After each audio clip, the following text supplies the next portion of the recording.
सब कुछ खत्म हो रहा है, और वो भी निकाह की मेज पर। किसका निकाह? कौन सा निकाह? क्या बात कर रही हो तुम?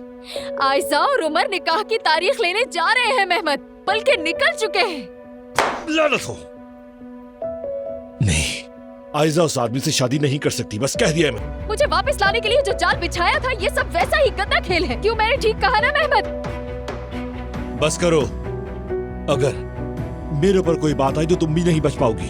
मुझे किसी चीज की परवाह नहीं। मेरा बेटा मुझे दो, वरना सब कुछ उमर को बता दूंगी कि तुमने आयजा और उमर को जुदा करने के लिए मुझे पैसे दिए, मेरा कर्ज अदा किया, सब कुछ।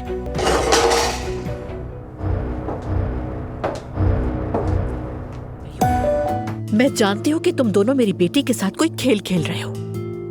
देखें, मेरी बात सुनिए। चुप रहो तुम। बरसों बाद तुम्हारा दोबारा आना भी एक खेल निकला, और ये सब मेहमद ने तय किया।